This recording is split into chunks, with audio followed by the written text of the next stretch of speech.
The Chicago Bears were secretly plotting a blockbuster trade that could have completely broken the NFL, aggressively going after superstar defensive tackle Vita Vea before Tampa Bay slammed the door shut. Now that the Buccaneers have officially locked him down with a massive extension, the Bears front office is being forced to pivot immediately.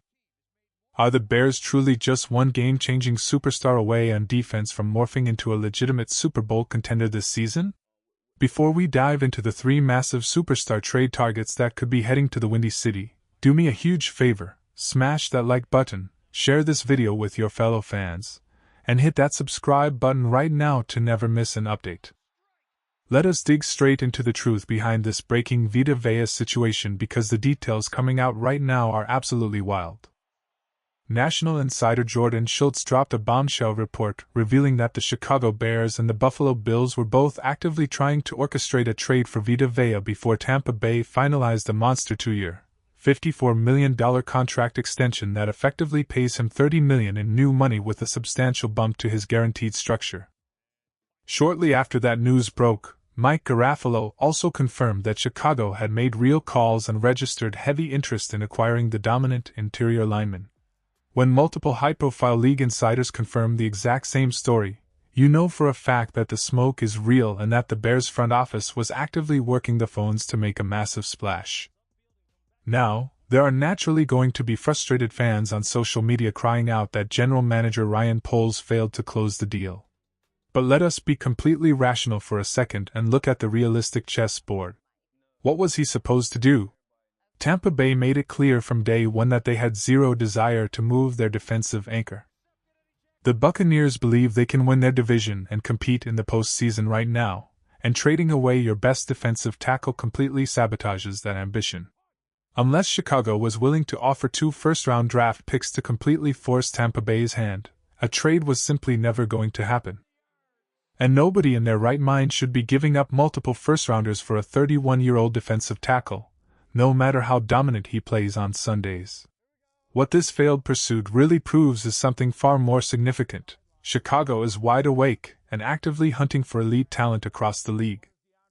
We saw them make preliminary calls on Max Crosby earlier in the offseason, and now we know they took a serious swing at Vita Vea.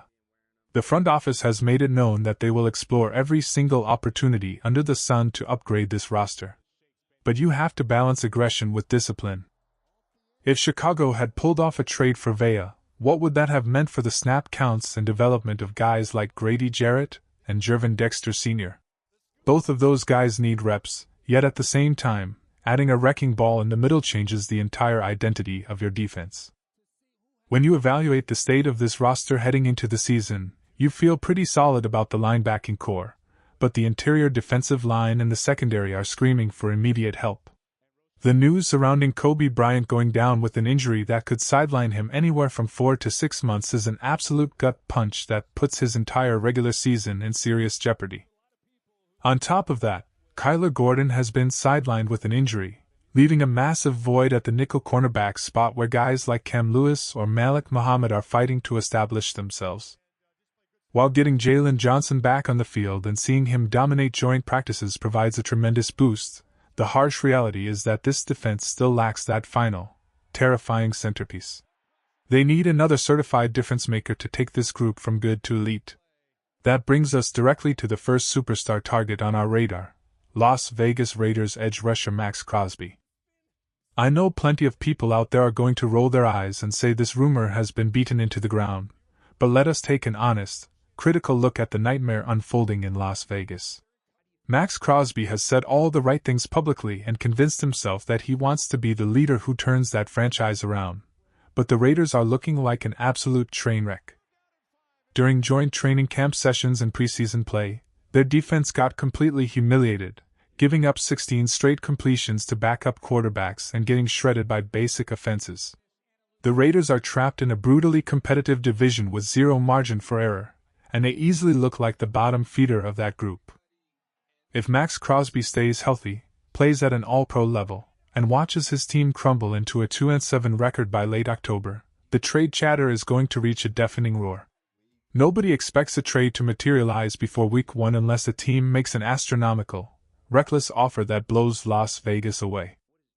But if Crosby proves he is fully past his physical ailments and continues to put up monstrous sack numbers on a losing football team, Chicago should be the very first team dialing the phone at the November trade deadline. He represents the exact high-motor, game-wrecking defensive superstar that would ignite the entire city. This brings us directly to our question of the day. Which of these three superstars would make the biggest immediate impact on Chicago's defense? Let your voice be heard in the comments below right now by typing MC for Max Crosby, JB for Jesse Bates 3, or JS for Josh Sweat.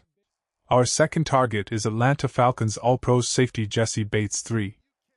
Whispers have started to emerge out of Atlanta that the Falcons could be quietly open to listening to trade offers under the right circumstances. When you look at Atlanta's roster, they are staring at significant hurdles with limited draft capital, key contributors sidelined for the year, and major defensive suspensions. The front office in Atlanta knows they have an uphill battle, and with Bates approaching 30 years of age and entering the final chapter of his current contract, you have to wonder if they are truly willing to hand him another massive, top-of-the-market extension.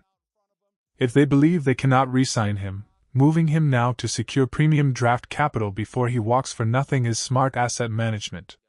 For Chicago, inserting Jesse Bates 3 into this defensive backfield would instantly transform the secondary into an elite no-fly zone.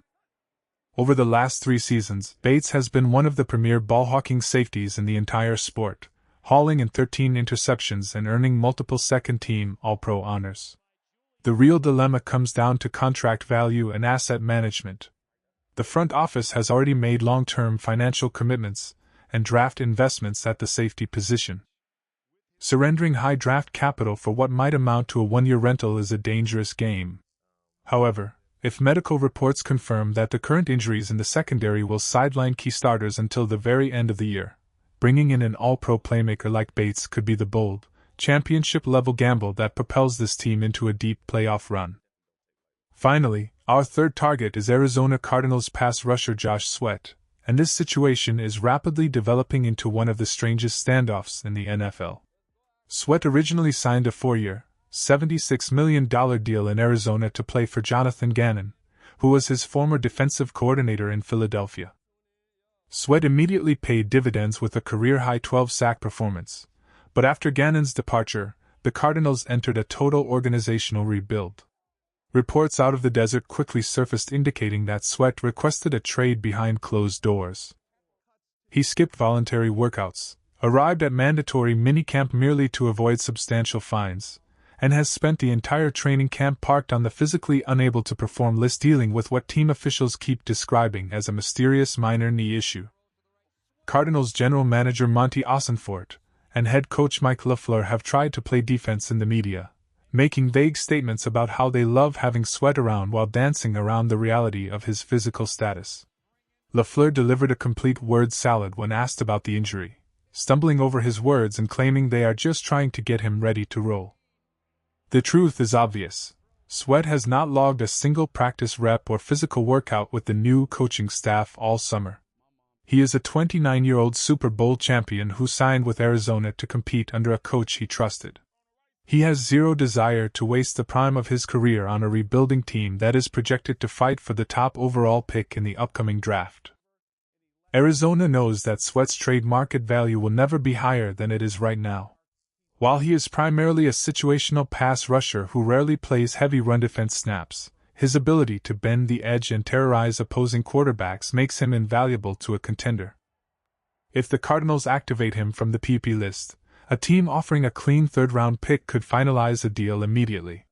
Sweat is the most realistic candidate to be traded before Week 1 begins, while superstars like Crosby will remain prime targets as the trade deadline approaches. The front office has shown its cards.